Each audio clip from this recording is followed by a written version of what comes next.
Yeah. You're looking like this. It's a busy time of year. Oh my God, and I can count around that. You need to Question a cop. Okay. If I remember, yeah. If not, Oh. I'll give you a call. David said, I haven't spoken to David about it.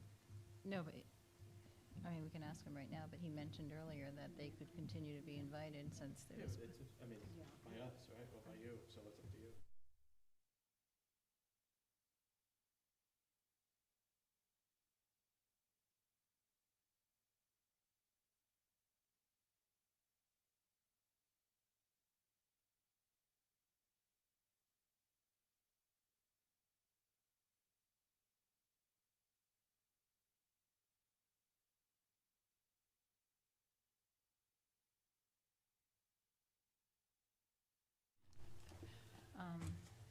are we going back here?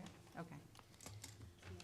All right, North Smithfield Town Council meeting, December 19, 2022.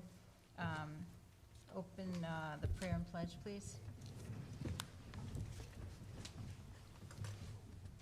Thank you for bringing us together today in a spirit of generosity. May we honor one another by keeping an open mind. May we voice our truth and listen with an open heart. May we discern your will to unite in fruitful outcome.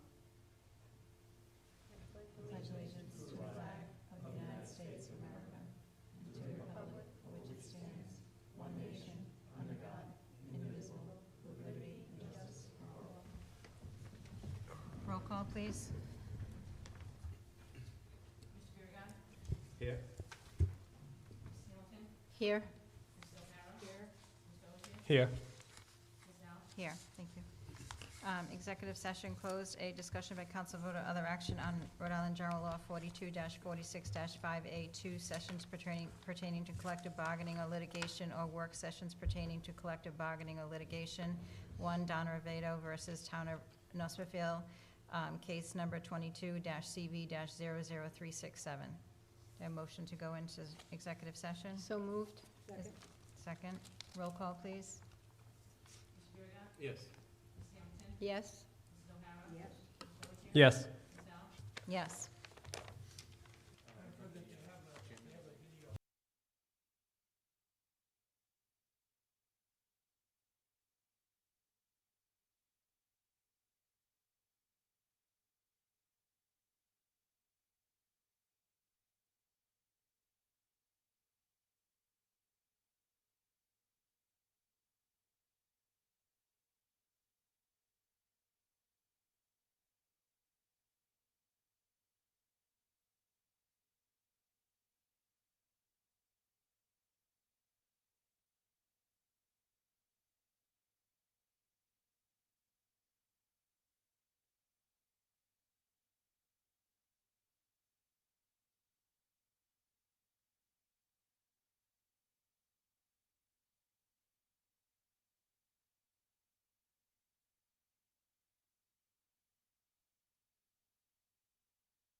I'd like to make a motion that coming out of executive session, and that no votes were taken and to seal the minutes.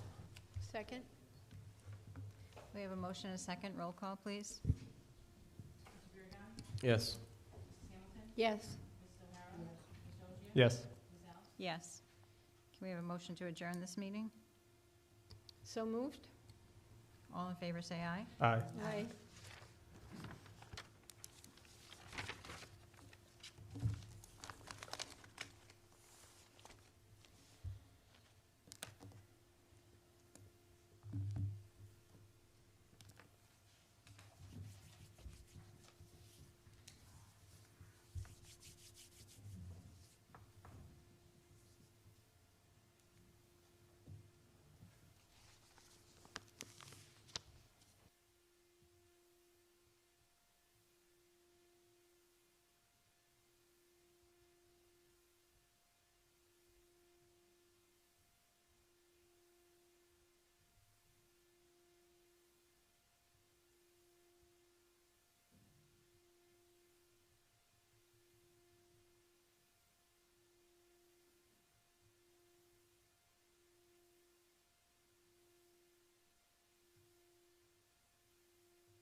Tammy, you all set? Okay. Smithfield Town Council meeting, December 19, 2020. Madam Clerk, can you start us with a prayer and a pledge, please?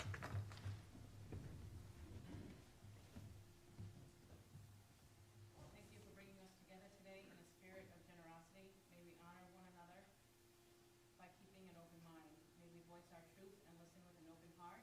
May we discern your will to unite in fruitful outcome.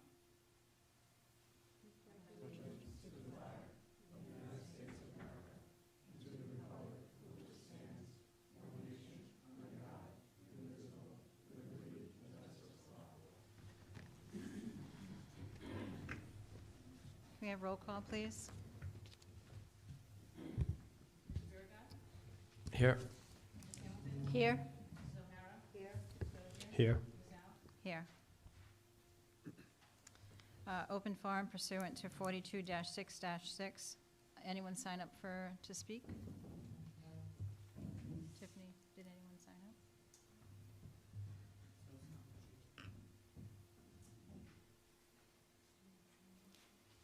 That's all right. Did anyone want to speak tonight? Make sure the microphone is on.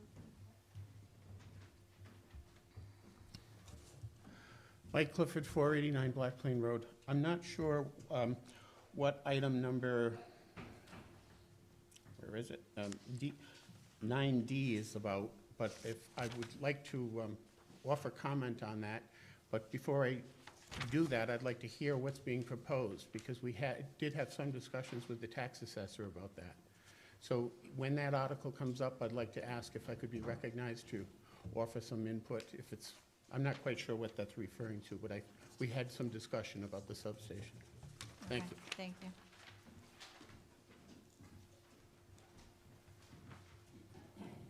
Anyone else like to speak tonight?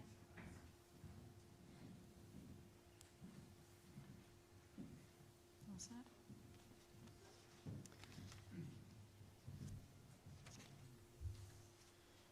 All right, next item, discussion by council vote or other action on presentation of citation. So I just wanted to recognize Mr. Paul Vadenais tonight with a citation. Just so everyone, I'm sure everyone's aware, all the decades of service that Paul Vadenais has given to the town, whether it be the school committee or town council or any other board or commission that he served on. So I'd just like to take this time to recognize Paul with a citation signed by the council.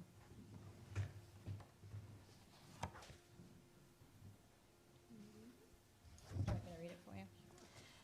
Official citation, be it known to all on behalf of the people of North Smithfield, the town council and town administrator, hereby present to Paul Vadenais for your outstanding contribution and decades of service to the town.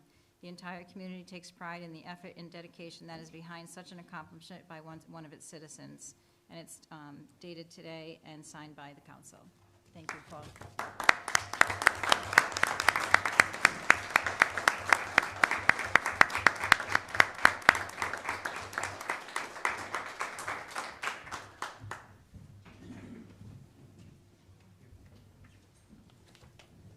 It's been my honor and privilege to serve the town for all these years. The faith that the voters showed in continually putting me back on with my name on the ballot meant a lot, that they really showed that they supported my position and where I was going with different things. It's very nice that they give me a citation, and maybe you guys can relate to this better than some other people, but while I appreciate the citation and everything, that's a commitment that I made. Putting my name on the ballot, I made a commitment to serve the town, and I think I've done that well, and you recognize that. There's another group of people that make a sacrifice when I made that commitment, and that's my family for years and years. And no one really recognizes them. And like I say, you guys have seen this as you served in time, that young Mr. Ogier will notice that there'll be nights he'll be here instead of being at home with his 2 children and his wife. And so they make a big sacrifice, and you know, sometimes you need to recognize them as well. As I made that commitment, I followed through on the commitment. I was proud of what I did serving all those years. I'd like to continue to serve on the building committee if you guys want me to. But other than that, thank you very much. Thank you, Paul.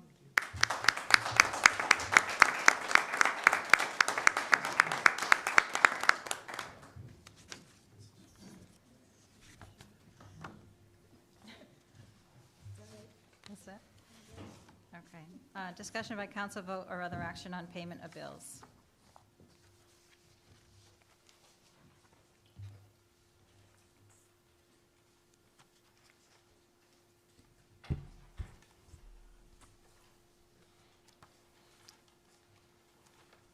Does anyone want to make a motion or have any questions?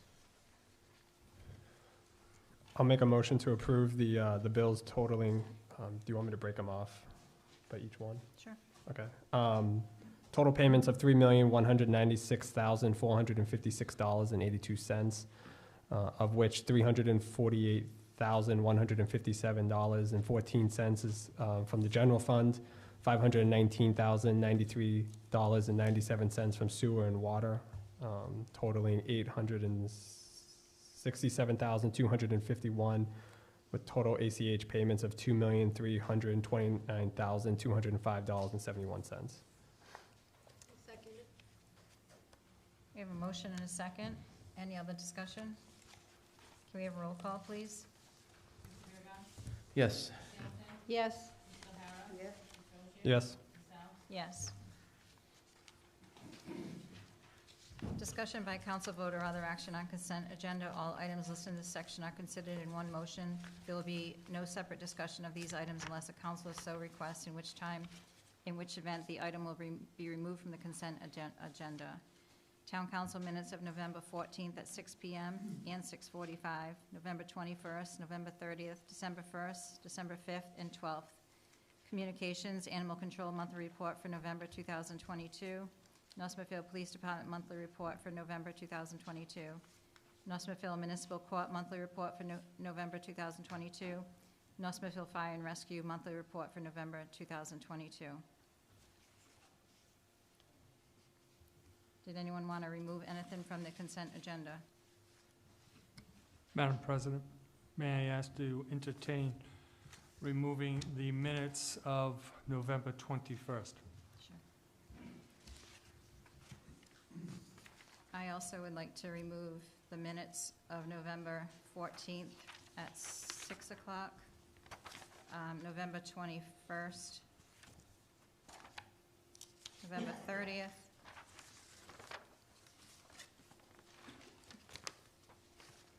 December 5th, and December 12th.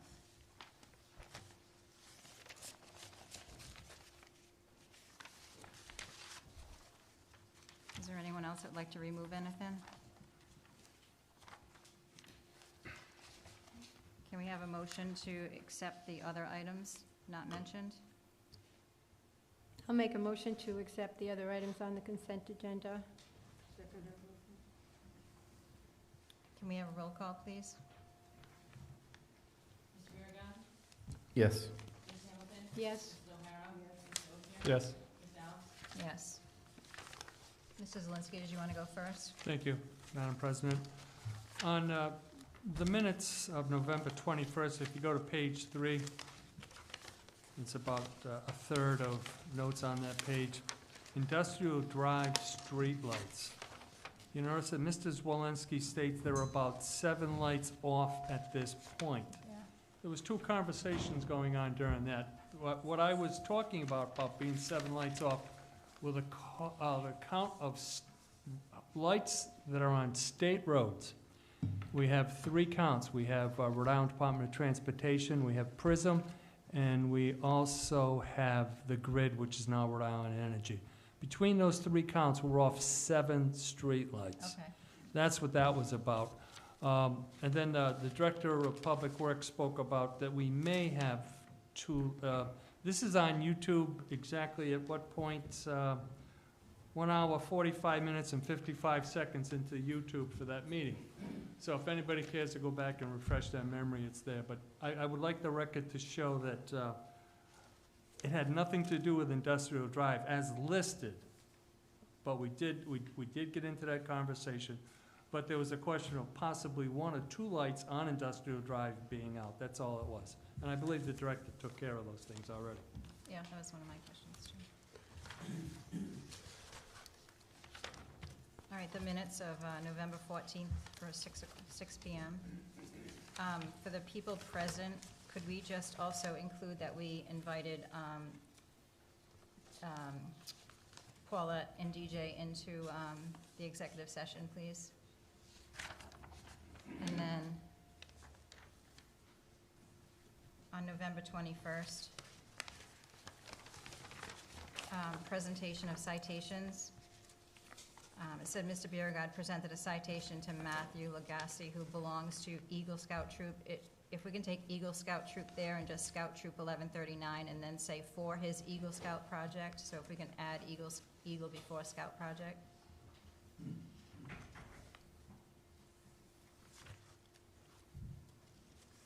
And then also on the executive session part, can we also just mention that we did invite Paula and DJ again at that time?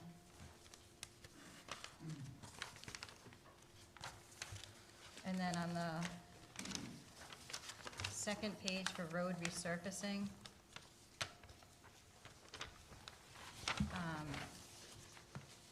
it says Mr. Pendergast stated some roads are in DEM stages due to the wetlands. I think what he was talking about is stated that Pound Hill Road is in the DEM wetland permitting process. And as of right now, the numbers are still under budget, so can we fix that? And then you answered the lights.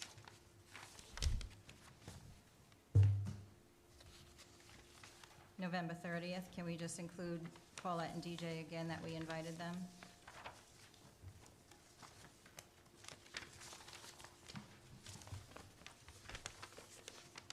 On December 5th, page 3, the zoning ordinance amendment, section 6.19. If you go down to the fourth paragraph, Mr. Ogier would like to see some changes, and then it repeats again, he would like to see, can we just take out he would like to see there?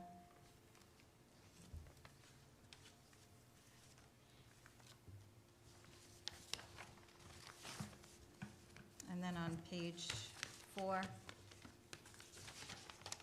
appointment of town solicitor, on the second paragraph, it said, Ms. Alves stated the last time this was put out to see who is available.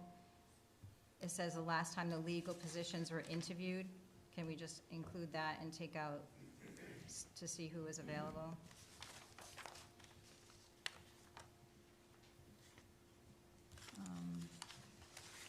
Next page, I think it's 5, appointments to juvenile hearing board.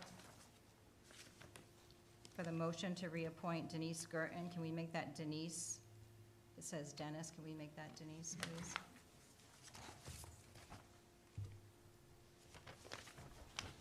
And December 12th, amendment to Code of Ordinance, Section 8-29, the second paragraph.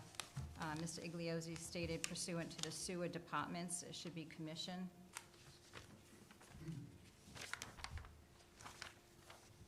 And then on the second page of that,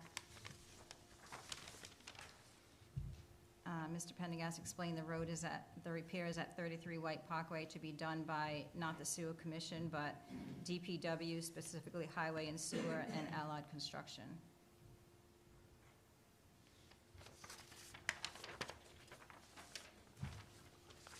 That's all I have.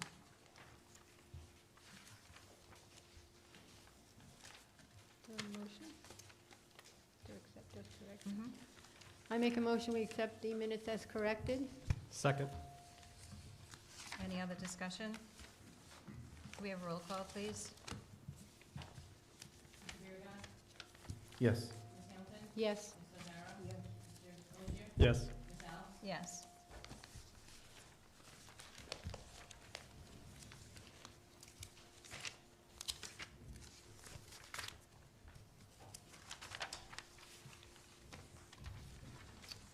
Okay, old business, discussion by count and vote or other action on amendment to the Code of Ordinance, Section 89-29K in Chapter 8, Article 3, Sewers and Sewage Disposal.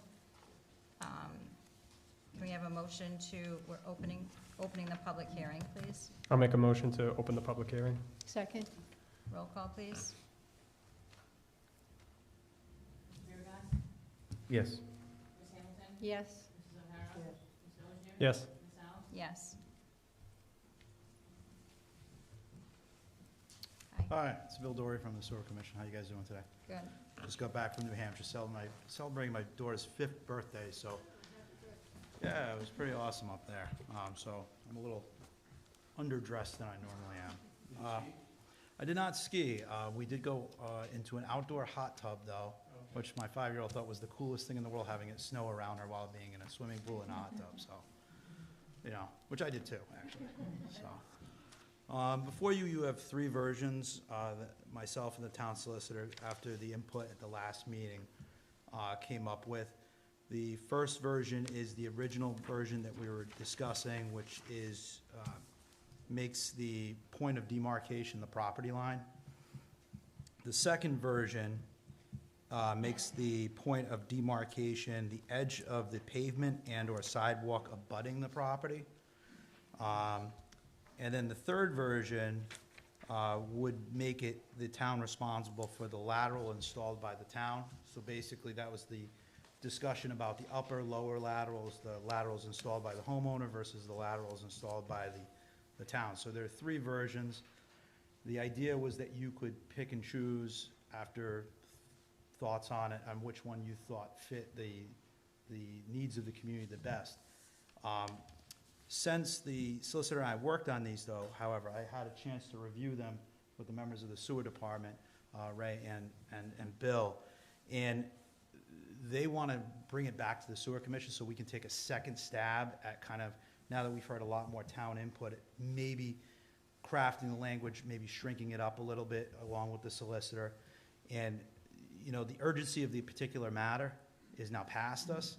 And I think while these three versions do accurately reflect what we were all talking about last week, the concern is that we don't want to draft something and not have it be perfect or as good as it can be just because we were trying to get something done in the moment.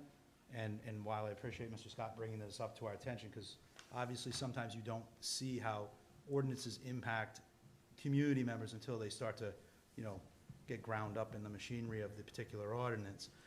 We want to take a stab at it. We may come back with these very three after re-going to the sewer commission, but I think it might behoove us to have the full sewer commission take a look at all three of these, even though the solicitor was incredibly helpful putting these together with me, and I with him.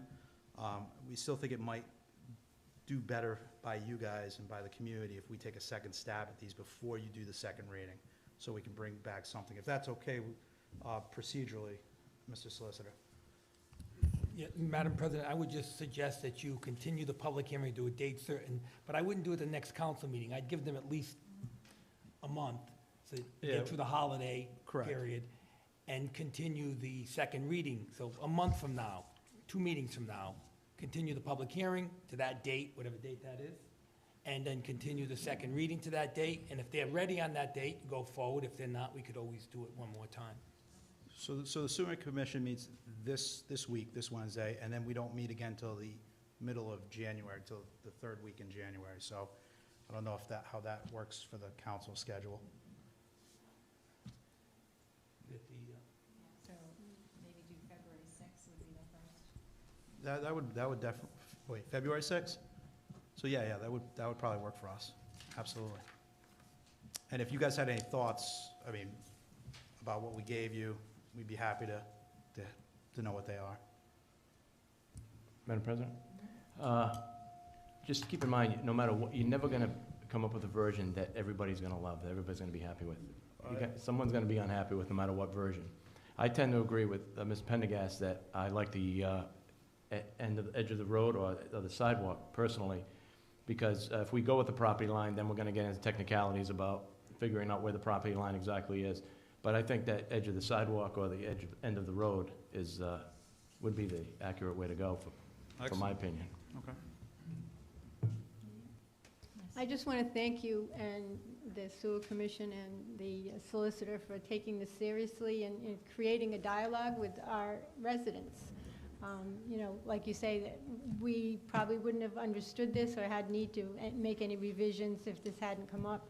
We could have just as easily dealt with that one issue and not gone across the board to help what the future would be like. So I want to commend you on that and thank you very much. Well, thank you. I'd like to thank Mr. Scott for bringing this to our attention. A lot of times people just kind of eat their crow and, you know, don't, you know, raise their voices. And I thought it was good that he raised his voice, and I really appreciate how he came to the commission with like ideas and not just a complaint, because typically, I hate to say it this way, but a lot of community members just come with complaints without any solutions. He at least had solutions when he came before us.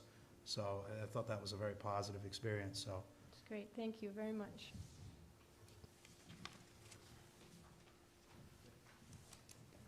I just would, Mike Scott, 100 Follis Street. I just would briefly like to express my thanks to just everyone from the commission, to the Water and Sewer Department, to the superintendent, to the council. And I'm humbled by the whole process and also just impressed with how everyone in the town seems to be working to do the best they can for the town and its citizens. And I'll stay involved with the process. I think it's a good idea to talk about it a little more, and I'll be there. Excellent. Thank you.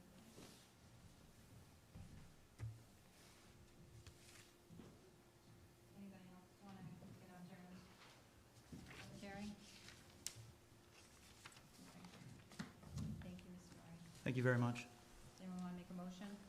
I'll make a motion to continue the public hearing and extend the second reading until February 2nd. I mean 6th, sorry, February 6th. Second? Second. Any discussion? So we have a motion and a second. Can we have roll call, please? Mr. Biragad. Yes. Ms. Hamilton. Yes. Mrs. O'Hara. Yes. Mr. Ogier. Yes. Ms. Alves. Yes. Discussion by council voter, other action on update of municipal building review task force, Mr. Nordstrom, and payment to Tecton Architects invoice 45559.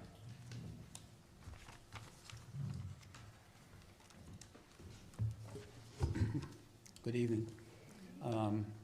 The last meeting, I let you all know that the commission was going to meet on December 13th, at which point we expected to have like 90%, 95% plans for the interim corrections to the existing police station. But I also prefaced it that the structural engineer was had done an assessment, and we're waiting for the results. So we had the meeting on the 13th. Jeff McElvey, I can never say his name right, so pretty good chance that I was wrong with that. But he reported that the facade of the building has deteriorated more than the last time the engineer was there, which was 2021. Jeff wanted some input from the committee on a recommendation that the structural engineer was making, that as part of the temporary repairs, an interior bracing system be constructed on the front part of the building, but inside the building, to protect in case bricks started to fall, keep it structurally sound. So we gave them the go-ahead to do that, so that project is behind a little bit. But still the goal is to try to get it to the finance director, get it out to bid so that the work can start in the spring. So that's where we are on that project. You also have in front of you invoice number 45559, dated September 30th, 2022, from Tecton in the amount of $3,000. And as part of that submittal, you'll see that there's 9 tasks, and this brings them to completion up through 8 of the 9 tasks. And the chair had asked, I think as terms of this project, if we were going to have joint meetings and that, you'll notice on the billing that there's still $5,000 for up to 4 meetings, for presentations and public meetings. So we've kind of elected to concentrate our efforts right now on the interim repairs, get that out and moving, and then we can proceed with the new police station, have joint meetings and that. But anyways, in front of you is approval of that invoice for services up to September 30th.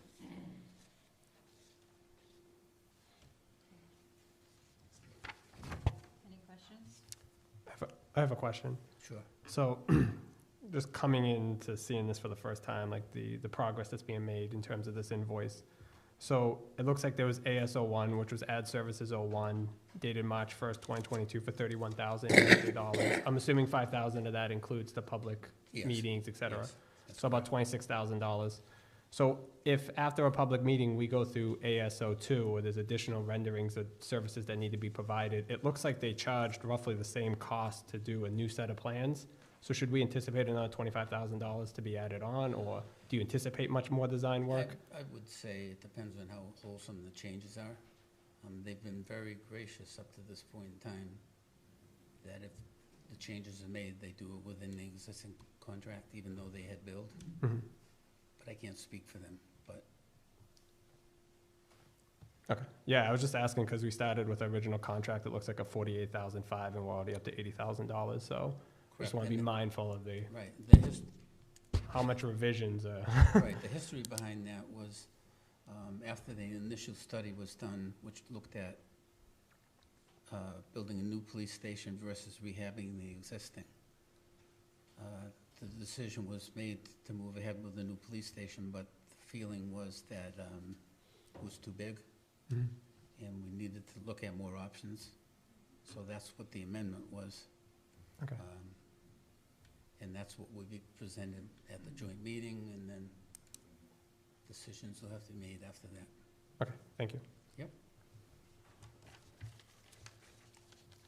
Any further questions? Anyone like to make a motion? Make a motion that we accept the invoice 45559 dated September 30th, 2022 to Tecton Architects in the amount of $3,000. There's a motion, is there a second? Second? Any questions? Roll call, please. Yes. Yes? Yes. Yes. Yes. Thank you. You're welcome. Thank you very much. Discussion by council vote or other action on award a bid for Class 1 survey at Hollowell property. Mr. Porter?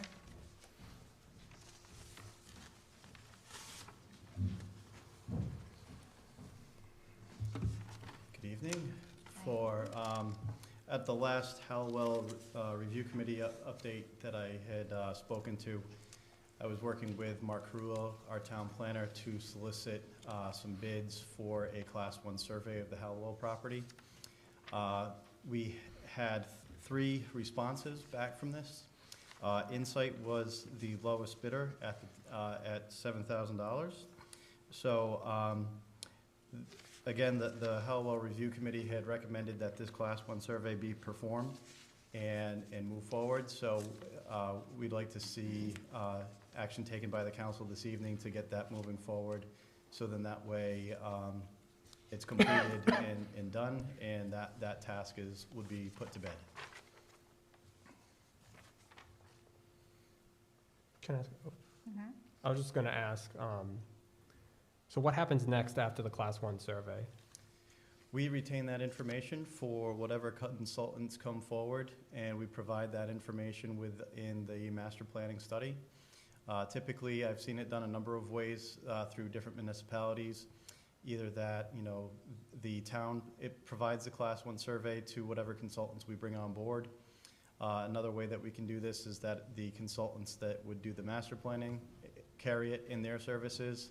That does mean that we pay a markup for it because it's going to be under a certain umbrella. So, you can kind of slice and dice this any which way, but in just ease of transactions wise, we're going to need to have that property surveyed regardless of what's done with it. So this was getting one task completed, so then that way we can, however the council decides to accept or discuss our recommendations as we move forward, then that way at least it's done. And we've never had a survey done of Hallowell, or there's nothing on record or anything like that? No, I had Tom Kravitz, our previous town planner, scour the records along with Bobby Moynihan, our assistant town planner. They have scoured everything and have found nothing. I was on the school building committee with Mr. St. Jean, the superintendent, and he had shared quite a bit of helpful documentation on Hallowell, and those surveys just don't exist. So unfortunately, as much as I would love the documentation to be there, it's not. And no, thank you. Yep. Could you just refresh everybody's memory exactly what we get for a Class 1 survey, what that is? Yep. So what we've requested is basically we'll get a CAD drawing. A CAD is a computer-aided drafting system. It's basically a giant blueprint.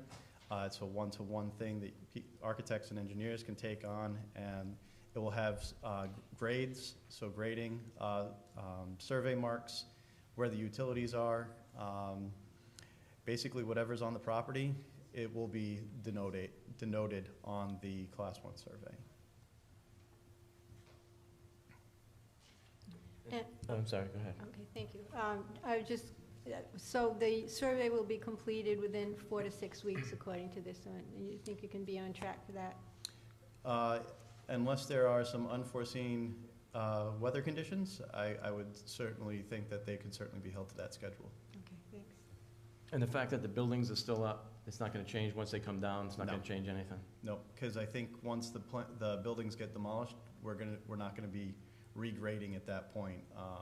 They'll just be filled in with, and Ray, you can correct me if I'm wrong, with when you're putting together your RFP for demolition, they'll just be vacant. Okay. Just be wiped out. So any of the grading and stuff, that's gonna be in the survey, none of that was in the prior, the The Weston and Sampson? Yeah. No. Okay, thank you. Yep. So the grading that they showed, like, they did show some, but that was just That, schematic. and that was whatever. information taken off of the town's GIS website. So basically, the GIS compiles all the information from state and federal maps that have been drawn, and they're not as accurate. Okay.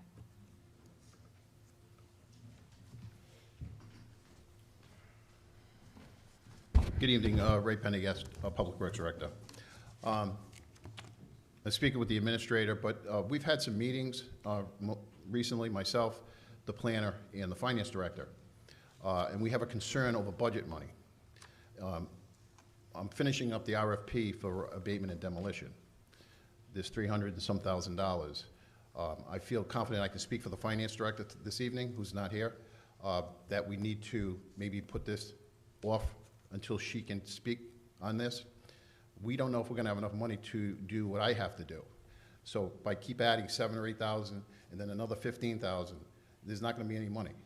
So I'm putting this out to bid now so that if I am short, I can ask for more money in the upcoming budget cycle. And I think that the finance director is gonna suggest that some money is put aside for this commission so they have their own budget. There's no money. So it does state that the proposal is valid for 30 days. I mean, 30 days is not nearly enough, right? We'd have to go vote again. I don't see that It's already really passed. needing to be done right now before the abatement and demolition. I mean, if I'm gonna be frank, I'm gonna throw it right out there. That can come after the fact. There's nothing happening, like, in the immediate future for this study to be done in the next 4 weeks, especially if you don't have any money. So if I go up to bid and my bids come in at, say, $500,000, and we only have $350,000, how are we paying out $8,000 for a study that we really don't need right now? It just seems every meeting, we just keep kicking the can down the road here. I think we just need to take a deep breath, let one process take place, see how much that is, and then we can assess and go from there. Okay. Thank you. Thank you. Mr. Porter, since this is already, this It would have exceeded. proposal is already over 30-day time because it was dated November 15th, could we possibly go back to Insight and see if they could, how far out they could extend this? I would certainly see if they could still honor that. That's certainly a normal process that I've experienced in the past before. I know in past meetings that I've talked about budget and everything, and I know how well Review Committee makes purely recommendations based for the council to make decisions upon. And I fully respect, and understand that we have to have the demolition and abatement of these buildings completed. However, we do have a 9-member board that's still very eager to continue moving forward. During the budget season, we had recommended that we put aside a substantial amount of money for this master planning study.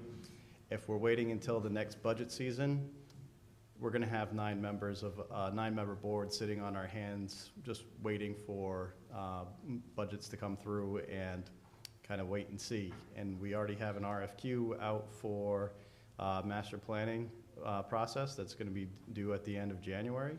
I believe right now we have at least 12 to 15 firms that have pulled the information off of the state's BidNet website. So while I understand there's one thing that needs to get done, there's also some other things that we can still get done while we're waiting for the buildings to get demolished.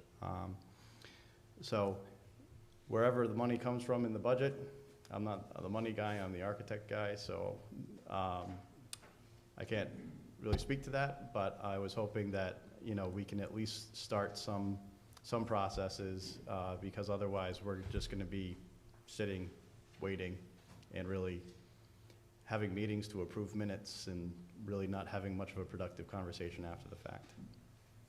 Can I make a suggestion? So if they're willing to extend it, maybe we can extend this or continue this to the next meeting, and then hopefully the finance director or the assistant finance director could be here to talk money and talk budgets, and maybe, Ray, you can shed some light on the RFQ process, and then we can make a determination there as to how to proceed. Certainly. Yeah, I can reach out to Mark and reach out to Insight and see if they're okay with extending that out. That'd be great. Yeah, we can just put this on the next budget or in the next month. Sure. Just so we can keep visiting it, and I don't wanna make any decisions when the finance director's not here. Understandable.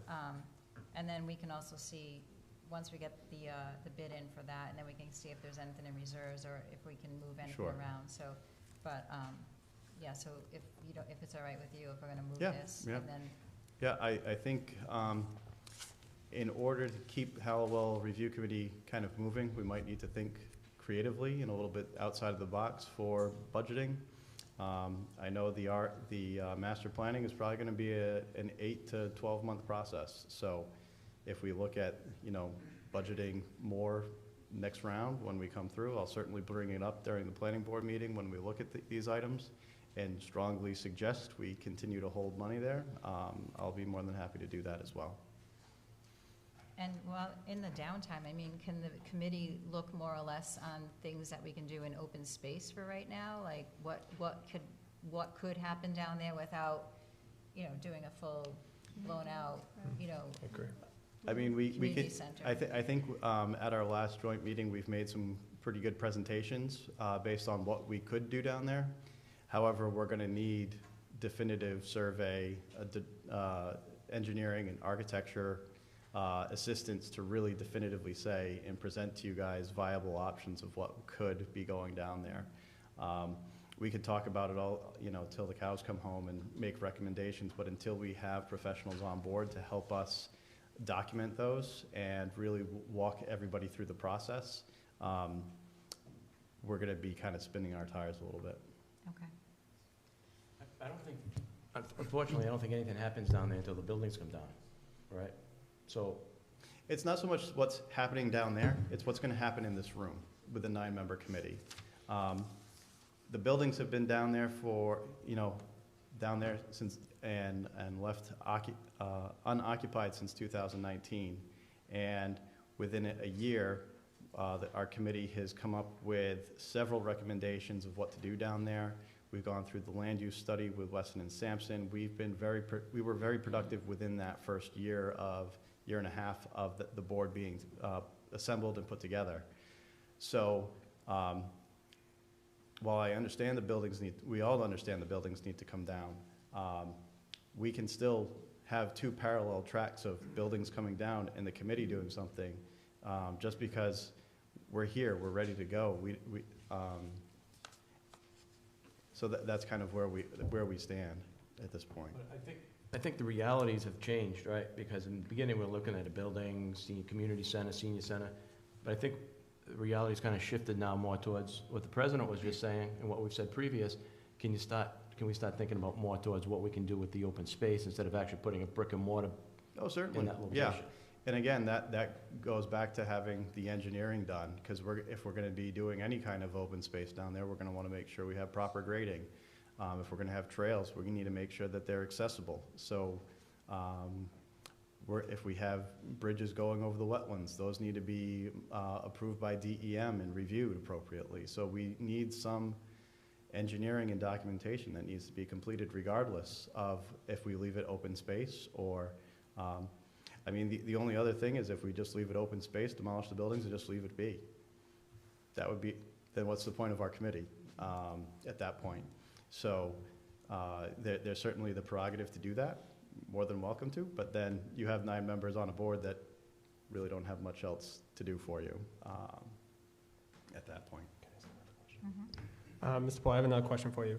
So, if you've already done this, then you can stop me, but is there anything, or are there any grants, I should say, that are possible or available out there to help offset some of these land use study costs? That way it's not coming out of a budget or anything like that. Right. So that was part of what our committee has explored, and a lot of the grants required need some sort of master plan document. They need to see plans, not just narratives. They want to see that the town is also willing to help out with payments and such. There's a couple, there was one grant that we did see that potentially could help offset some of the costs for the architectural and engineering services. However, reviewing the requirements for the town, essentially North Smithfield becomes a little bit too affluent of a town to apply for those grants. Okay. Which I think we find quite a bit lately. And if you've ever shared any materials with the prior council or anything like that regarding the status of what you guys have done today, Sure, is it possible to share that with us? Yep. Just so Oh, that yes, we can see it definitely. going forward? Yeah, I'll send That'd you be a great. Google Drive Yeah, link that'd be with that great. stuff. Thank you. Well, I think it's important that we keep the momentum going, but I think the president's suggestion and Mr. Beauregard of waiting until the next, until the next meeting and then trying to figure out where we go from here and see, we'll have an RFQ, information, and, we won't let it drop. Yeah, certainly. Great. Anyone have any more questions? I do have one other comment too, as for the update portion, is that I believe we have one seat open remaining that's going to be on tonight's agenda further down, but there's also the council liaison. I was hoping to catch you before you closed out the last meeting, but that there is the council liaison seat as well that's still remains open. So Okay. we'd be happy to have any 5 of you. Okay, thank you. And we'll put this on for next month. All right, great. Thank Tammy, you. could you just make a note that we're going to put this back on in a month? Thank you. All right, thank you. Thanks.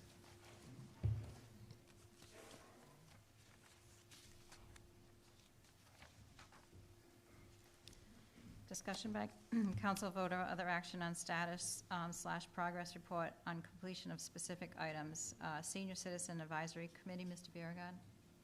Yeah, I have one update. As the liaison to the Senior Citizen Committee, they requested, Ray, you might find this right up your alley, or your... Yeah, He's calling you a senior citizen. Senior Citizen part. Yeah, They, you take it up with him later. They want pickleball, and there's pickleball currently, there are pickleball courts at the high school. We painted pickleball courts within the tennis courts, which is pretty easy, but then you just gotta lower the net about 6 inches. But they don't wanna go all the way naturally, they don't wanna go all the way to, if the senior citizen, if the center, or where they go, is at Pacheco, they'd like to play pickleball at Pacheco, and I know we don't have tennis courts there, but we do have that big area where there's a parking lot. If we could get a portable net, this was all just discussion, if we could get a portable net, which is not a lot, I would be willing to paint the lines, of course not now, we'd wait till the spring. I'd paint the lines for the pickleball, and then I talked to Parks and Rec, and they will actually do pickleball lessons for the seniors. So if that's something that we can think about going forward, they asked me to mention that at the council meeting. So that's what I'm doing. So the only issue I would see with that? Yep. Is that parking lot's not really that great. They're gonna trip and break a hip. Especially if you're gonna have older people there. So, in addition to the tennis courts, I'll be putting in for, to review the 4 tennis courts at the high school, which fall under us, because they're. I don't think that's on. I got you, Tiffany. The 4 tennis courts at the high school are in bad shape. I'm surprised that the Interscholastic League hasn't shut that court down. There's gaps this wide. So that court is going to be addressed in the next budget cycle under capital, hopefully. Maybe we can work something out. I was hoping you weren't going to say we're doing pickleball on the brand-new basketball court. Okay. The rest of the parking lot's really not great, but maybe we can figure something out, or maybe I can just submit for a tennis court down at Pacheco, like the old days. Well, if we do a tennis court, we can make it a tennis court and a pickleball court. So I might have to throw that into the next wish list. It's just something that they asked me to bring up at the council meeting, and Yeah. it seems to be all the rage right now. It is right pickleball. now, it is, but I wouldn't feel comfortable having somebody over my age out there playing pickleball in that parking lot. Okay. That's all I have. It might be a good senior project. Well, yeah, if it has to be paved, does this have to be crack filled, or do you think the whole place needs to be paved? Yeah, A lot of cracks here. I haven't seen it, but. Okay, that's all I got. What's that? Thank you. New business, discussion by council voter, other action on police department body worn cameras. Number one, quote from Axon Enterprise, invoice Q42785-44869.641 CG, and 2 statewide grant award. Good evening. Hi. Good evening. I'm happy to announce that we're at the home stretch of body worn cameras. So basically, the reason why I'm here before you today is for the town council to make motions to approve the town administrator to enter into a contract, a 5-year contract with Axon, who's a company that provides the body worn cameras for the department, as well as permission to enter into the grant provided by the state of Rhode Island. It's signed by myself and the town administrator. So that's the reason why I'm here today. So a little explanation. I've been researching body worn cameras since 2018 under Chief Reynolds. And the Axon company that provides body worn cameras have been, we've been in a 5-year contract with them for our tasers. They were the first company in this platform to provide services for body worn cameras for law enforcement officers. So with that said, in my opinion, our officers already know how to navigate the software, which is the same software used for the taser, which records all the information and the battery parts of it and the computer components of it. So they're very familiar with that, so that was great. We had a pilot program for 2 body worn cameras the past 6 months. Lieutenant Landry implemented the policy that was taken from the state. Our officers are all signed off on the understanding of the policy for the body worn cameras. That was a big step. Captain Ellen Bucci ran the pilot program, so we actually used the software. We had recordings. The officers are very comfortable with the equipment. It was a great experience with a great company and great equipment. So with that said, we have a bid and an invoice from Axon for a 5-year term of $170,719.41 for a 5-year period. The state allocated the town of North Smithfield to get $207,500. So with that said, we're well under the 5-year grant allocation from the state. There are some, myself and the finance director have been back and forth all week on some numbers that were, they were confused when the grant was originally put in for with the state. I have spoken with Gina Simeone down at the state. Myself and the finance director corrected those numbers, so we're right on the number of $41,500 per year for 5 years, which is the grant allocation. The actual cost of the cameras are well under that, but there are some ancillary costs that go with and some personnel costs that go with any kind of redaction, which we would have to do if discovery was requested. So those are the numbers that add up to $41,500, but they're not the real cost of the camera. The cost of the camera and the components and the battery charging and all that is lower. So that's the explanation of the 2 different numbers. So with that said, if you have any questions, I'm here happy to answer them. And before that, I open the floor for questions from the town council. 17 plus departments are going with Axon, including state police, and I believe Chief Oates is in front of the city council of Woonsocket to ask for Axon to be their provider. And Burrillville has already signed a contract, I believe, with Axon. With that said, I can answer any questions that I can. How many other companies were involved prior to selecting Axon? So once the George Floyd incident happened and body-worn cameras was the flavor of the country, a lot of companies started getting into body-worn cameras, which they weren't really into that field prior to that.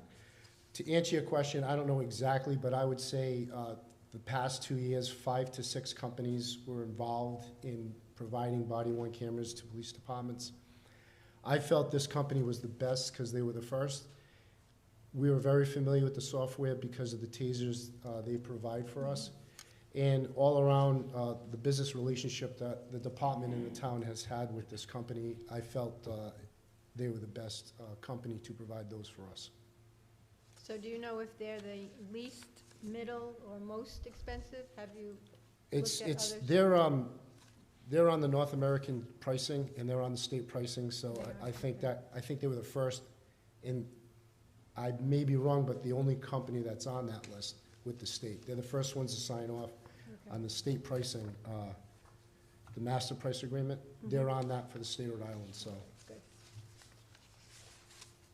I have one more question. And the 41,500 per year, will that be all-inclusive? Will that take care of the ancillary costs that you need to have Yes. it operational? I say yes. It's a guesstimation. We've never had body-worn cameras, and even the price that the state allocated for each department was a guesstimation based on best practices and people that are experts in that field that provide this technology advise the state. So, and we would be in the state grant program. There are several organizations, municipalities, and cities in the state that are federal. I think Woonsocket's one of them. So that's the money they allocated for us. So we've never had the program, so I couldn't, even with the pilot program, everything ran really smooth. But I don't know, I couldn't answer that question wholeheartedly. I don't believe that it would go over. The contract is all the equipment, all the batteries, all the replacement. It covers a certain amount of storage, cloud storage, which is, again, a guesstimation, but I've spoken to Apex, our IT providers, and they said, we're fine. Our server, what we have in place, can well handle anything that we put out there as far as a body-worn camera. My last question. Okay, I'm sorry. So It's to very answer your interesting question, to me. honestly, the only cost would be, if it were, because I think I'm getting to the point of your question, any ancillary costs that may go above and beyond, if anything, would be overtime or labor costs, and that can be, I guess, mulled out in the budget. So, but I don't know that because we haven't gone a full year with it. Okay, well, I hope we don't have overtime, but if the 60 months is completed, then what are our requirements? I have no at idea. at I have that no time? idea that the grant ends, the 5-year contract would end with Axon, then it would be up to the town Right. to agree or disagree with the police to say, we're gonna carry on this program and pay this money, or we did it for 5 years, this was the outcome, that's for the So it budget. can be revisited and then, Absolutely. we're under no obligation. I would think, thinking out loud and thinking professionally, that this would probably run like the body armor grant, where they probably wouldn't carry 100% funding for it, but maybe 50%, but I don't know that. I'm just looking at it as other grants were set up, so I can't answer that question. Thank you. Chief, having body cameras would be far beneficial to any police officer nowadays, with everybody with their cell phones catching little bits and pieces of an interaction, where body camera would catch everything that precipitated the incident.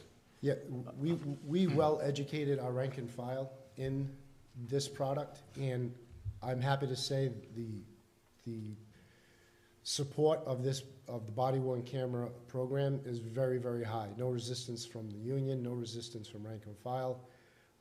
We all think it's a great thing because the percentage are a lot higher that it vindicates the officer and you get the real story. But it's well received, well recepted, and yeah, it's a great tool. So how long after, so an officer ends his shift, I guess it's filed somehow or whatever, it's downloaded? Yes. So how long is that stored for? Is it for life? There's a certain amount of storage that it's stored in the cloud. That exact number, I don't know at this time, but it's stored for a series, a length of time that the storage cloud is capable of storing it. So Okay. it's not forever, but it can get moved somewhere to a longer storage if that's needed. So if there was an important event or an event that was challenged, then it could be removed and put into a longer-term storage where it would be placed in evidence forever. Okay.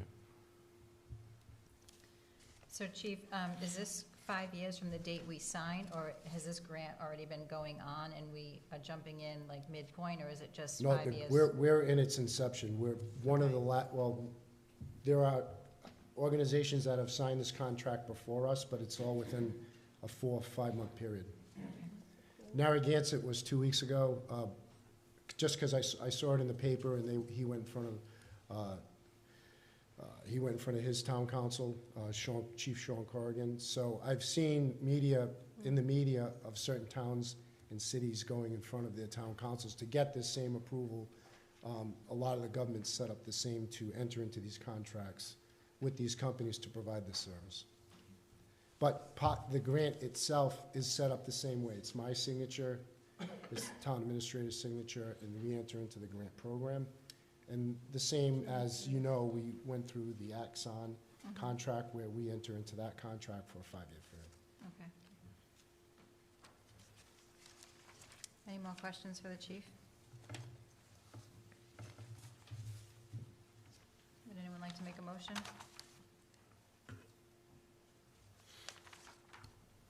I'll make a motion that we accept the quote from Axon Enterprises for how many cameras? It's 25 cameras. 25 cameras for North Smithfield Police in the amount of $170,719.41 total.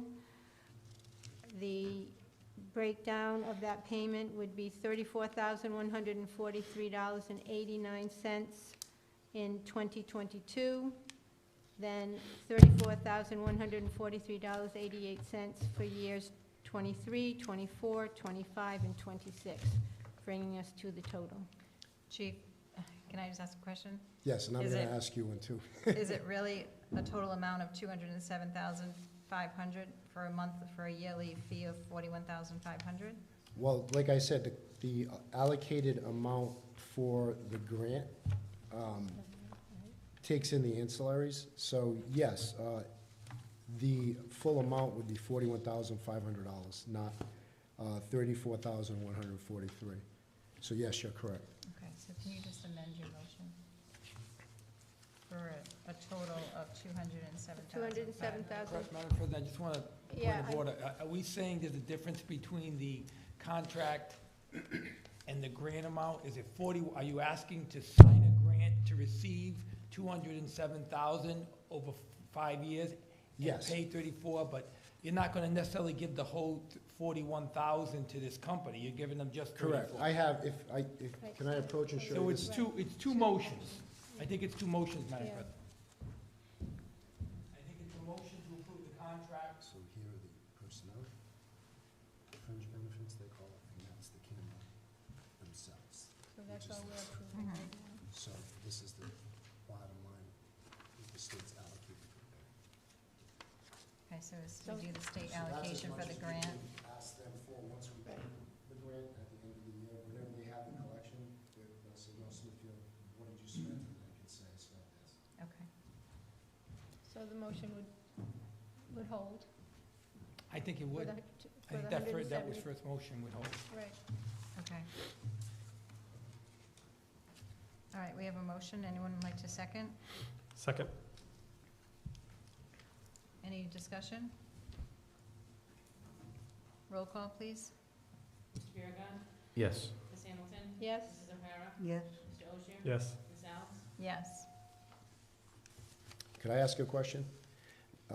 For the record, there was some confusion when we entered into the Axon Taser 5-year contract where the motion was made for the 5 years, I believe, for that amount. Mhm. Do we have to revisit this every year in the budget to get this approved? Because now it's Unless I broken up annually, and I present the budget every year. So when this $34,143 or $41,500 come into the I would assume it comes under capital, is that required? Right. It would be every year? unless I misunderstand the presentation, councilors, it's my understanding that you're approving that they enter into the contract for 34,000 change per year, and your next motion is gonna be that it comes from a state-funded contract in the amount of $41,500 per year, so it's not part of your budget. It's gonna be drawn down by that grant. Okay, So it's a 5-year grant to pay a 5-year contract. right. Is and that not correct? And that money, I believe from the, yes. Okay. So it would be every year, or is this a? If the grant is a 5-year grant, and it's a 5-year contract, It wouldn't be every year. Mhm. So it won't show at all on the budget? Well, I think we would. It's an expense, I right? think we would have to talk to Still the has to- finance director, because there's probably an in and an out that they Yeah. have to show it There's on a the Sure. budget. So I would I never probably- approved the budget, a grant like this. The vest grant's a lot different, so we pay the money up front and then we're reimbursed. Yeah. So I assume this is gonna work the same. It's probably a revenue somewhere. oh, so Yeah. you're gonna pay the money up front, chief? I'm not sure of that right now. We should get clarity. Better wait. Okay. And then the number 2 statewide grant award.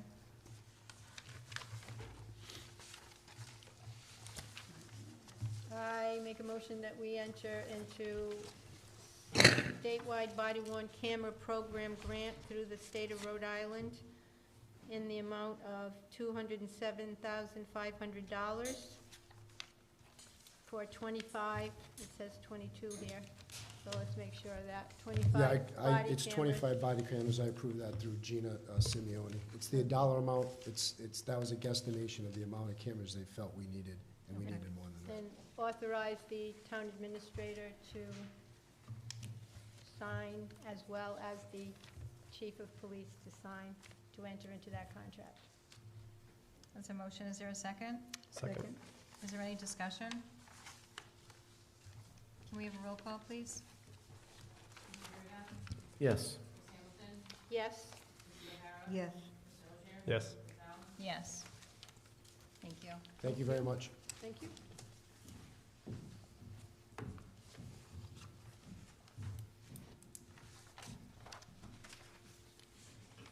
Discussion by council vote or other action on Stop the Bleed. Mr. Severia?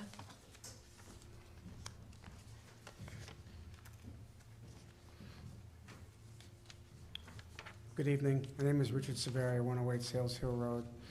I'm one of four instructors that are able to teach Stop the Bleed program. The Stop the Bleed program is targeting the public to become bydoers instead of bystanders. Bleeding is a very serious issue. It's the #1 preventable cause of death in the United States. With the instructions that we're going to provide free of charge to 30 citizens of this town, we feel it could possibly make a difference. It'll turn, again, bystanders into first responders. Second responders would be rescue and fire and police. First responders are those that are immediately on scene. Rather than just dialing 911, they can take immediate action. It takes about 2 to 3 minutes for a severe bleed to make a fatality. What I'm doing at this time is respectfully asking the town council to sponsor this event in the amount of $750. I'll be purchasing 30 tourniquets through a 501(c) unit, Rhode Island DMAT of West Greenwich, to purchase 30 Cat 1 tourniquets, which is a military-grade tourniquet. We'll also be teaching them how to use an alternative type tourniquet, an improvised tourniquet using cravats, a wrench, a screwdriver, because the Cat 1 tourniquet is very expensive, but when things present themselves, not everyone is the calmest person in town. You need simplicity, and you need something that's going to work. So my respectful request is the council sponsor this event, and if that becomes to true, I'm also asking permission to enter the town council in the press release, giving them credit for sponsoring this event. The event will be held at the end of January. There's no cost to any citizen who registers for this program. This will be the second program that takes place in the town.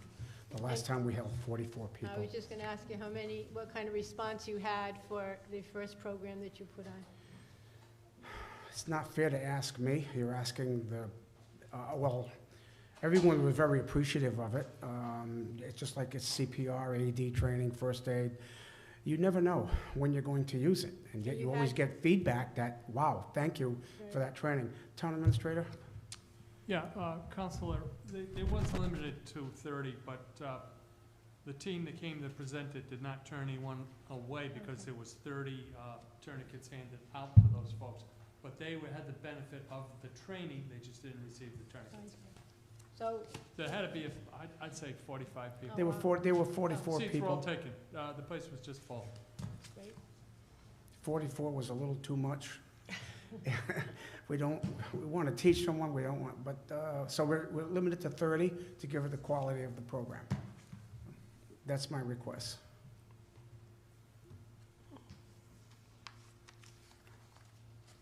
You're all welcome to attend. So with the finance director not here, have you spoken to the finance director on where the funds would be able to come from, or? I have not. The first program was sponsored by Woonsocket Rotary. I just thought I'd give the council a little credit. If they could sponsor the program, it kind of brings light to, well, the council's getting involved in. Do we know how much that was? Please? How much, what the cost was? $750. The tourniquets are $25 a piece. They're coming out of North America.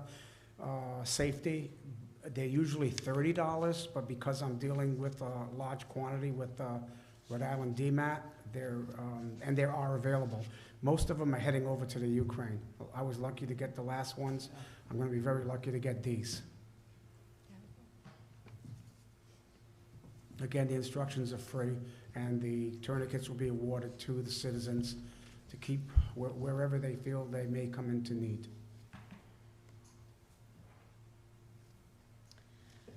I don't know how the rest of the council feels. I mean, I would be happy to sponsor my portion, but that's all an individual. We could take it out of the fireworks budget. Yeah. I'm only kidding. If you approve it, I'm sure we can find $750 That's what I was if I thinking. have to write a Yeah. personal check for it. So just please approve it, and we'll make sure it gets paid. Thank you for thinking of our I'll go through town, the town too. first, but if not, I I'm not will asking pay you to for it. write a personal check. I'm just saying if the council wants to do it, that's fine. So anyone want to make a motion? Make a motion that we provide funds for the, get the correct name, Stop Bleeding? That is correct, ma'am. Stop Bleeding, a group that, to me, will be of great importance. If it only helps one person, we haven't lost any money. I did not She hear. just said if it's we- beneficial even if it helps just one person. If it only helps one person. I'm not going to limit it to one whole household this time because I'm limiting the class to 30. So every person that comes in will get a tourniquet. 30 will pre-register. Once I hit 30, then the classes close at that point. But we could go to 35 if the council chooses to attend. I'm sure that's not going to break the instructors' backs. Okay, we have a motion. Is there a second? Second for discussion. So I volunteer for National Ski Patrol. So, you know, I'm trained in bleeding management, bleeding control, CPR, AED, first responder type scenarios. So I know one of the things they teach you there is, you know, is your scene safe and do you arrive? And, you know, if you see a bleed, you know, you have to sometimes go right in for a tourniquet to stop the bleeding. That's correct. Do you provide any additional PPE or gloves or anything like that as well? Because you could arrive on scene and someone may or may not have their tourniquet. That's but do you correct. provide that? You could or- use, everyone should have a little jump kit in their car, keeping it very simple. Bandaging, sponges, gloves is always number one. Pocket mask is another one. Although if you choose not to put your mouth on someone's mouth, which I don't recommend unless they're rich, I always throw that into my class. That's where hands-only CPR comes in. So at least you're perfusing the heart and the brain, you're keeping it biologically sound. But an AED is the only thing that's going to reverse VFib. But in regards to bleeding, you can do all the CPR you want, but if you don't plug the hole up, and there are many ways that people bleed, intentionally and unintentionally. There's a chainsaw accident, snowblower accident, motorcycle. That can be catastrophic when it lands. Someone holding a storm door from it closing in the wind and their arm goes through it, and next thing you know, they lacerated their radial and their brachial artery. And again, 2 to 3 minutes and they're gone. Most police officers carry Cat-1 tourniquets, basically for themselves. They also carry the hemostatic agent. I cannot afford to buy all the hemostatic agents, but a clean cloth and usually stop the bleed. It's written on the shirt, this shirt could save your life. You get a clean shirt, pack the wound. They'll treat the infection later. But we're going to cover everything, scene safety, the different types of bleeding, how a tourniquet works, and also an improvised tourniquet. 2 cravats, a screwdriver, no pen, no pencil, it won't hold up. They'll break. And do not buy, and make it very clear, do not buy a Stop the Bleed kit on Amazon. It is a knockoff. They will fail. And when is this scheduled? It is scheduled for January 25th, a Wednesday night in this facility at 6 p.m. And once I put the press release out, and I will also put it in the town newsletter, I'll handle all the registrations, and the council will be above and beyond the 30 if you choose to come. And I guarantee it'll be an education or a refresher. And you just never know when you're going to need it. So we're hoping that, I teach a lot of CPR and first aid, and I constantly get phone calls. Hey, listen, you're not going to believe it, but I used it, and I knew what to do. I panicked at first. Yeah, okay, that's normal. And then I used my knowledge, and I made a difference. So all we're trying to do is some goodwill here. And I thank you. Do I have your permission to give credit to the town council in the press release for sponsoring the event? Sure. Okay, I will not use the names, I'll just use North Smithfield Town Council, okay? Okay, so we have a motion and a second.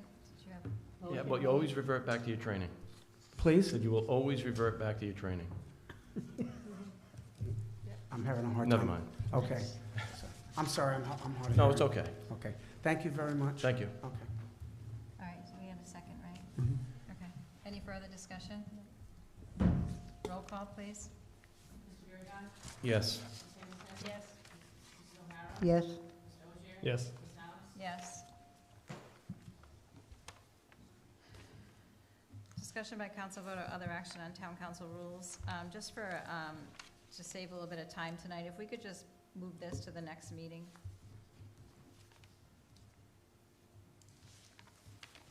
Discussion by council vote or other action on substation tax status at Iron Mines Solar Farm. Mr. Biragad. This is also something that is going to have to be moved because I asked for it to be put on the agenda, and the tax assessor is not here this evening. I had some questions about how it's about taxing. I know that we taxed the solar farm, and the solar farm was up and running in 2021 in December. As a result of them being up and running, even though they're up and running just only at the end of December, they were still taxed the whole year of 2021. They would not have been able to be up and running if the substation was not also up and running. And I would like to know, I just have some questions. I'm not making any accusations. I would just like to know what the status of the taxing of the substation is, since I haven't seen it on any of our tax rolls. So I would like to know what the situation is, what the status is with the substation, and how much is it supposed to be getting taxed? Why isn't it getting taxed at this time? Is there a plan to get it taxed? And I would like to have her here. I just have some serious questions that I would like to straighten out with her. But obviously, she's not here. She called out sick today, so we got to wait till next time. Just to give you a little bit of feedback, I think you're aware that we were meeting with the tax assessor going back a few months ago, and I just shared some emails with Mr. Zielinski last week on Wednesday, I believe, and then this came up on Thursday, that we're supposed to revisit the meeting on the 29th and look at all the solar land that's on the FFOS, review those, and then also review this property as well. So that property, we're supposed to go back to that meeting on the 29th. So the substation is included in on that review? Yes. Okay. Just so we're clear, though, the substation is not it's a separate entity, it's not part of the solar, it's not part of, not National Grid. Rhode Island Energy owns the land and the substation itself. So the taxes would be going out to Rhode Island Energy. Oh, well, that clarifies it. Yeah, so we're working on that. It's just, we were working on it for a few weeks, and then everyone's schedule kind of got a little bit crazy, so now it's supposed to be next Thursday, we're supposed to revisit it again. Okay. Also, we gotta, while we're at it, we're gonna have to find out what the value, if there's a way we can get a value on that substation as well, because I've heard numbers as high as $20 million for that substation, which would be a very substantial tax. Point of order, he's not on the agenda. If you wanted to speak, then you have to make a motion open up this agenda item to the public. He's not on the agenda. Anyone like to make a motion to open up to public discussion? I'll make that motion. Is there a second? I'll second. Roll call, please. Mr. Biragad. No. Ms. Hamilton. Yes. Ms. O'Hara. No. Ms. Dozier. Yes. Ms. Alves. Yes. Just wanted to. Can you go up, Mike? Thanks.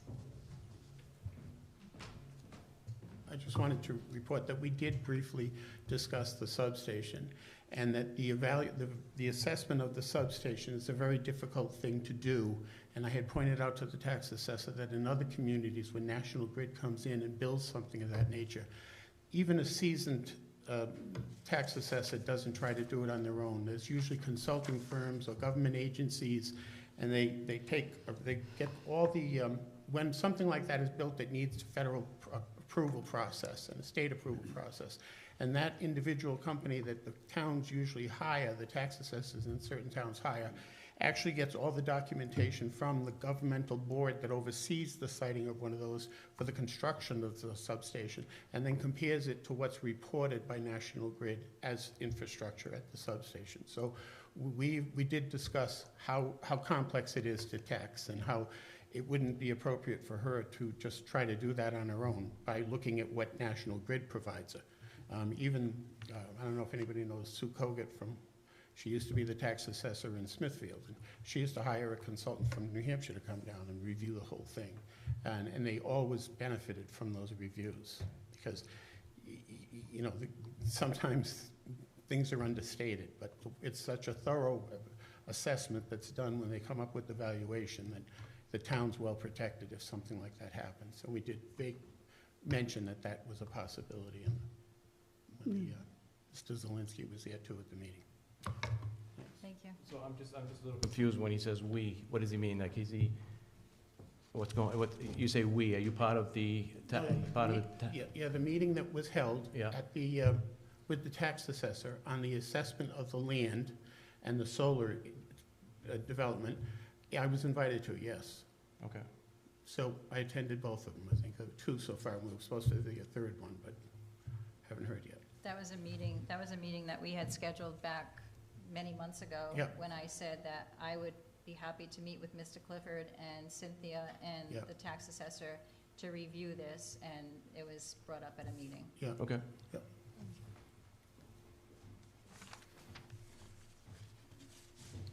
Any further discussion on that? You all set, John? Yeah, you know, we have my mother's side of the family is Syrian, so there's an old Arab saying about "don't let the camel get his nose under the tent." I'm just saying. But I have nothing further. Okay, thanks. Discussion by council vote or other action on appointments of town council. Senior citizen advocate, Madam President, yes. I would like to nominate Linda Tebow as the senior citizen advocate. Her application and her is in our packet. There's a motion, anyone like to second? Second? Any further discussion? Roll call, please. Yes. Yes. Yes. Yes. Yes. Veterans Advisor? Madam President, I'd like to nominate David Tebow as to continue in his role as Veterans Advisor. I second that motion. Any further discussion? Roll call, please. Yes. Yes? Yes. Yes. Yes. Discussion by council vote or other action on appointments to town boards/commissions. Budget committee appointed by town council of 1 3-year term that would expire on 11/30/2025. Madam President, I would like to nominate Joey Savini to the Budget Committee, whose application is also in your packet. A second move? We have a motion, a second. Any further discussion? Roll call, please. Yes. Yes. Yes. Yes. Yes. Hallowell Review Committee, 1 2-year term that expires 11/30/2024. Madam President? Just for the record, also, we discussed this at the end of the meeting last week, 2 weeks ago. I thought we had like a list of people that Jeff had mentioned that were gonna all requested to be put back on, but Stephen Corvo was on there, and he got a letter thanking him for his participation, but he does not request to be reappointed. He was never actually appointed, he was the liaison. Yeah. So if we can just make a note of that there is an opening. Stephen Corvo is not interested in continuing in that position. So would anyone like to appoint someone to the 2-year term? Madam President? Chris Simpkins does have a request to be reappointed to the Hallowell Committee. He initially resigned, and he would like to be put back on. Second. We have a motion, a second. Any further discussion? Roll call, please. Yes. Yes? Yes. Yes. Yes.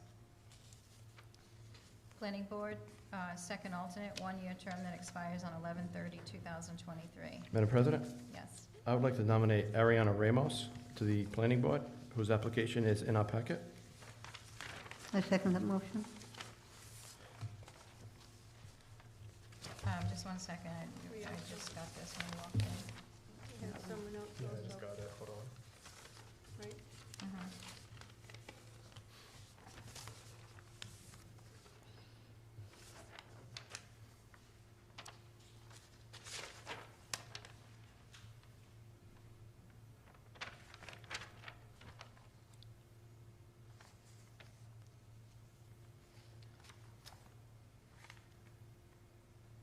So we have a motion. Is there a second?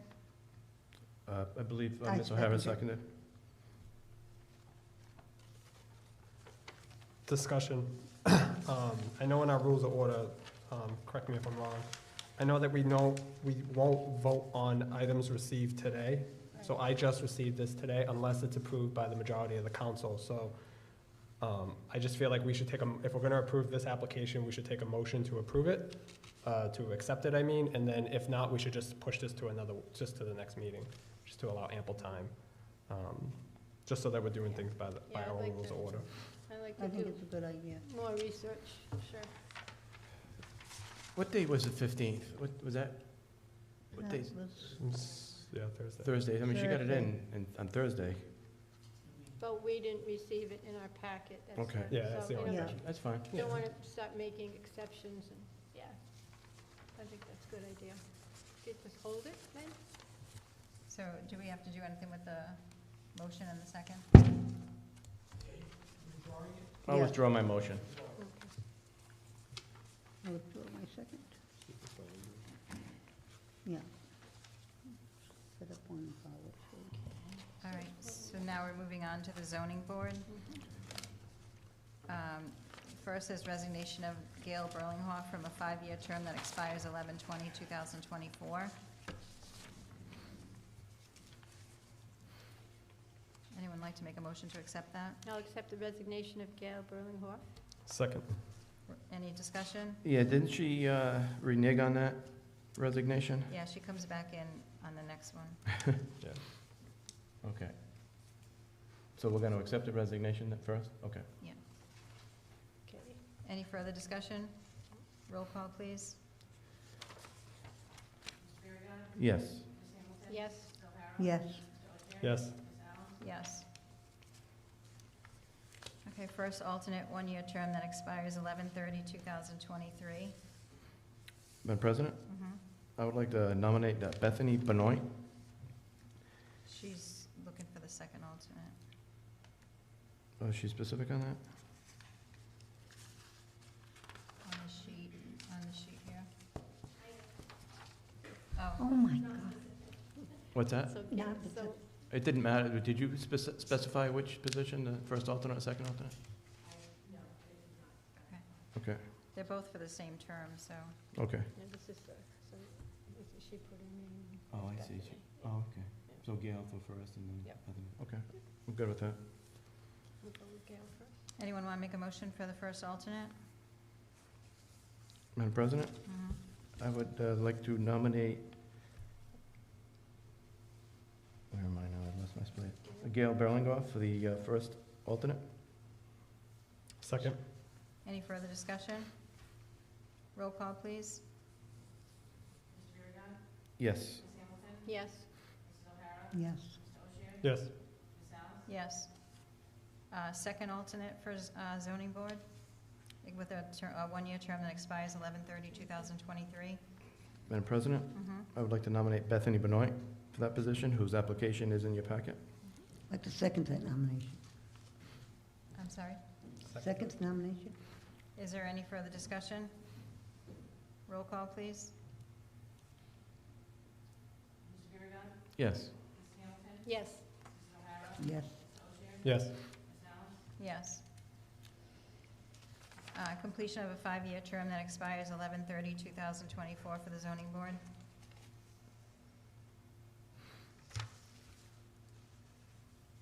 Madam President, Mhm. I'd like to nominate Michael Marston, who is the current member. Is there a second? Second? Any further discussion? Roll call, please. Yes. Yes. Yes. Yes. Yes. And zoning board, 1 5-year term that expires 11/30/2027. Is there a motion? Motion to nominate Christopher Dezio for Is the there- 5-year term. Is there a second? Second? Any further discussion? Yeah, is there a, so he would be a voting member then? Yeah. Yes. Because right now, they're both alternates, right, and they're moving up. Right. Yeah, just one. Okay. Any further discussion? Roll call, please.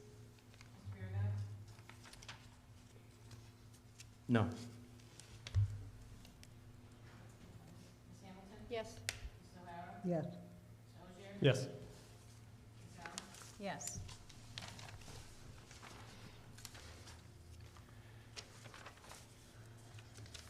Discussion by council vote or other action on appointment of tree warden for 2023.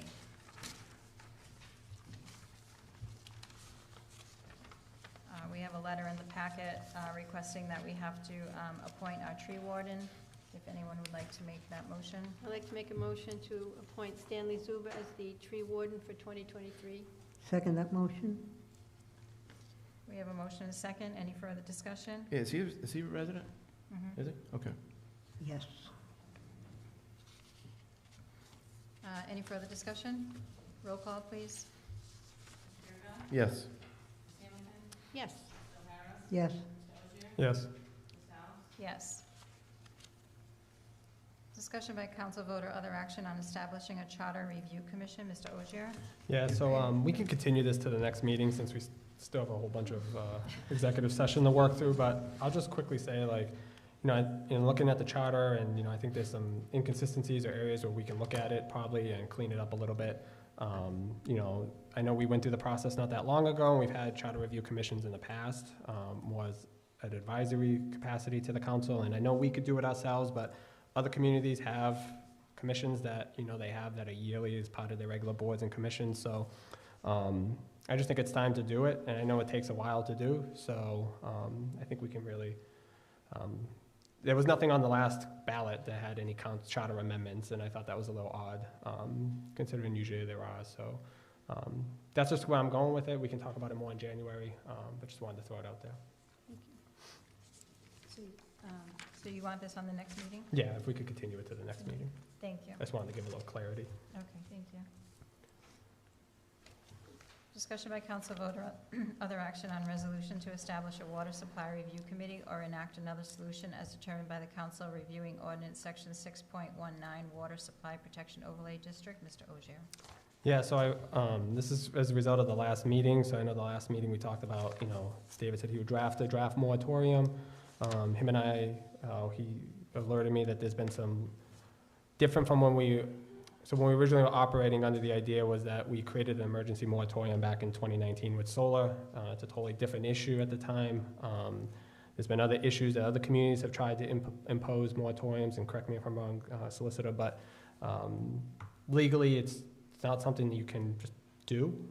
There's some challenges to that, and doesn't mean it's off the table by any means. This committee would be an advisory to the committee, to the council. They would look at the current ordinance, they look at the comprehensive plan, because there is inconsistencies between what we have as a comp plan, specifically the map in the comp plan, and then also to the zoning ordinance and the map that was changed there.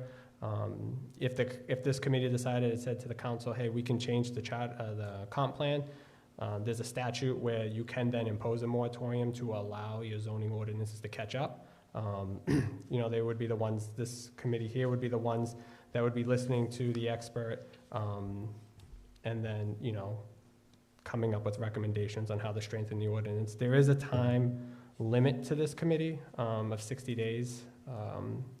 And so I'm happy to answer any other questions. I know it's in our packet.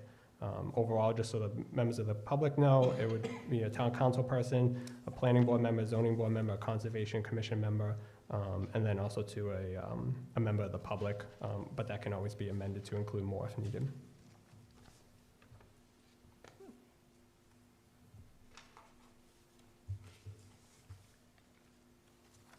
So are you looking for a vote to move this forward? Is that what you're looking for tonight? Yes, ideally, unless the council thinks there's some other way to go about. I don't, I mean, we have so many committees and we're having a hard time filling them.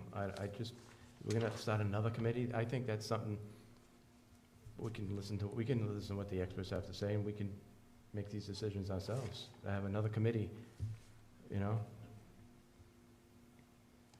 So this is the first time I look at this, I'm sorry, I must have gotten stuck in the back here, but so the planning board, individual, zoning board, conservation, and a member of the public would all be part of this. It would follow the OMA process. There'd be meeting minutes, there'd be postings, just like any other commission or committee that we have in the town.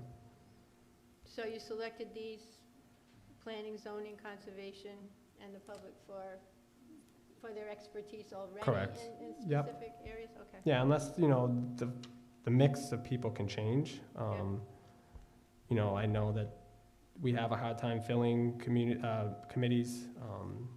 This isn't meant to be an indefinite committee by any means. You know, I know in the past, you know, when I was on the council the last time, I proposed an open space committee and it got shot down for the same reasons. Again, we're no better off open space-wise than where we were then. And so I think it's good to have other people looking at it. I am by no means an expert in water. I know I could probably call water resource management at the state. I could call the EPA. I could talk to them till all day. You know, I'm gonna listen to that advice and I can make recommendations, but I just think having other people look at it, it's good. You know, we've been through this process where we changed it and, you know, we didn't have somebody else looking at it. You know, I've had residents reach out to me saying that they want action on this. So this is the way I was thinking about we could go about it. If we need to continue it so that everyone can have another time more time to look at it, I'm fine with that. But ideally, I don't want this dragging on forever. This is impacting people. And that's the only reason I'm pushing on it. So did you happen to reach out to anyone on the planning board or zoning board to see if anyone would be, because these committees are already formed, is there anyone that you would be thinking of on these boards? Or I have people in mind, but I haven't reached out personally, so if you would prefer for me to reach out to see, then I'm more than happy to do that as well. I don't see any downside Hmm. in establishing this, other than the possibility of not being able to fill it, you know. And it does take a different perspective than our own perspective, which might actually be beneficial in the long run. And the term of 60 days is that kind of short for them to do? Last time it took years. Yeah, I mean, I don't think we need to like drastically change everything in the ordinance, you know. I know that the last time, I think it took a long time, and I think we were kind of starting from scratch, is from my understanding of what people have told me. You know, I think there's areas like, you know, we learned like how wasteful material is stored, you know, is there gonna be well testing for certain businesses in certain areas? Is there well testing for, you know, individuals in certain areas? You know, it's just kind of beefing up the ordinance a little bit. You know, we've had these issues come up in the past, and, you know, it's kind of like we're always trying to throw a dart at the wall to hit a solution that works. And I think if we can clarify it in an ordinance, then everybody knows what's expected, no different than what we're doing with the sewer ordinance right now. You know, it doesn't have to be a committee. You know, in talking to the solicitor, I was a little hesitant with the committee at first. He thought at the time, and, you know, not take all the council's time listening to experts and going through that process. But if that's the route that the council wants to go, then I'll support that as well. You know, I'm open to whatever the council wants to do. I'm hoping to get action on the issue. Doug, I'm not Oh, against, yeah, no, I'm not against anything that you're trying to accomplish. I'm just not sure I agree on the way you're trying to accomplish it. I think that I would love to have look further. I mean, water is the most important thing, right? But I would like to hear the experts myself, and then and as the whole council, and then we make the decision instead of putting it on a committee and then a committee coming to us and giving us their opinions. And we can. It's our responsibility. Let's take the bull by the horns ourselves. Yeah, and that's why I put all other action, you know, inside. I know it's like covered under our blanket, but I said we'll enact another solution, so I know. Yeah. I know at the end of the day, it's all about just making sure we're doing the best for the residents. Yeah, I understand what you're trying to do. No, and I'm I all totally for know. it, Yeah, you know, I know where but- you're coming from. I get you.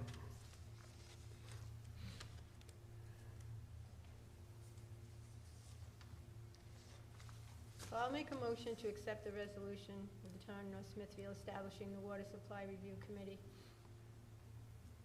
You can see where it goes, Yep. you know.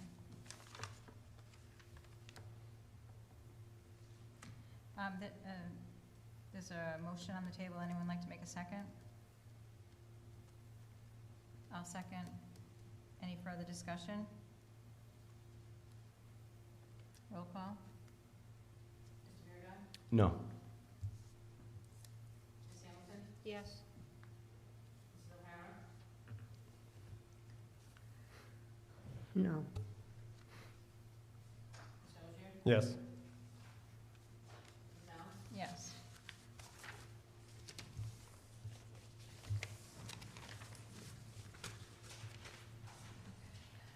I'd like to just make one comment. I'd really like to see a charter review first. There's a lot of regulations that haven't been used, I think, since the Second World War about parking, on-street parking overnight.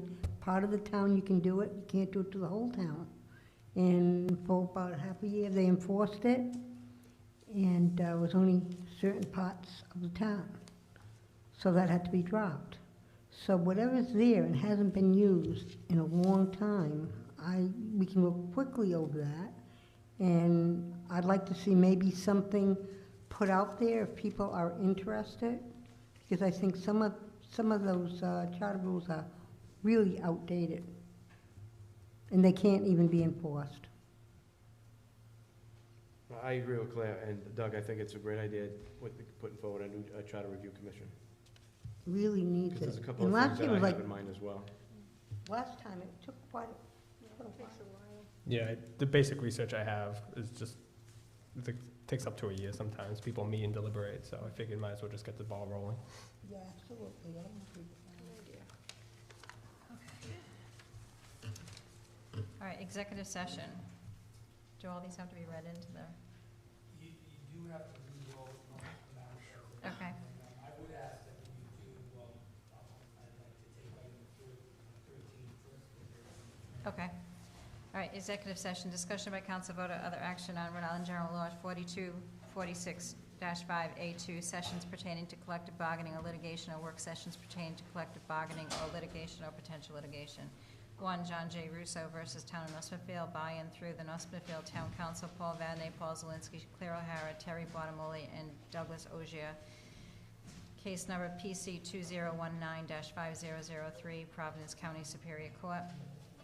Green Development LLC, DBA Wind Energy Development LLC, and Ruth S. Pacheco Live and Trust versus Town of North Smithfield Zoning Board of Review.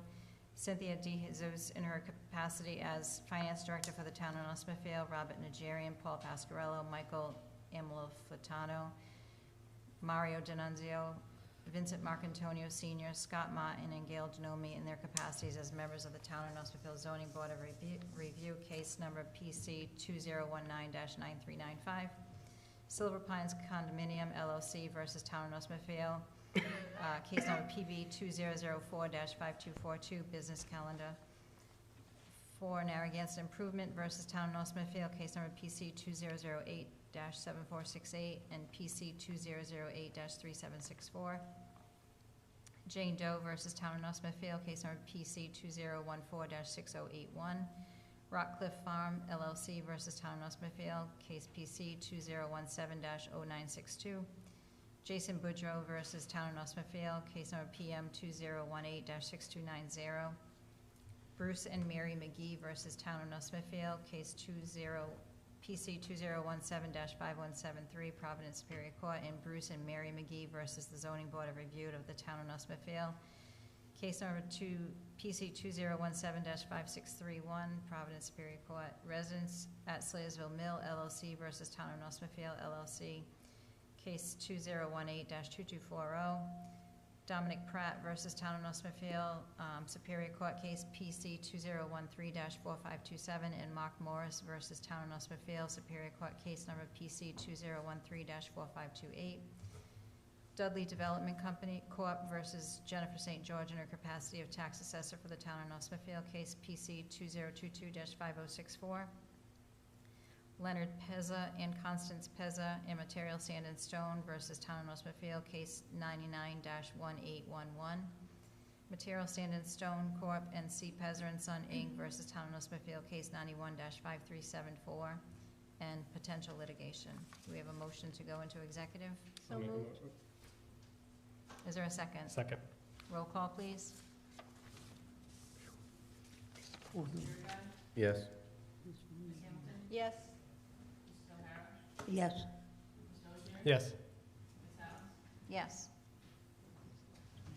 Madam President, members of the council, maybe we Go into the conference room, talk for a minute, and then we'll call Mr. Plunkett and his wife. Okay. He's been very patient, sitting there diligently all evening.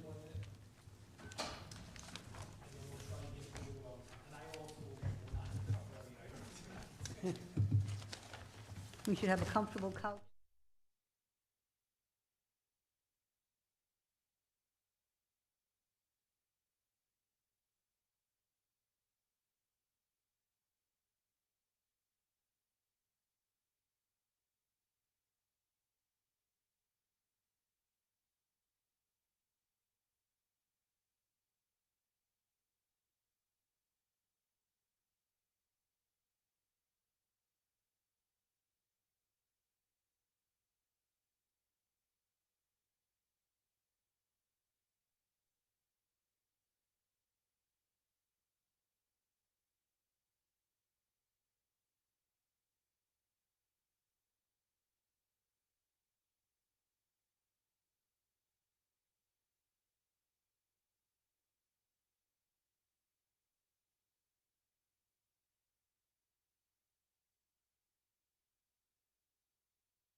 days, so. Oh, I have like I think it makes it worse sometimes. Yeah.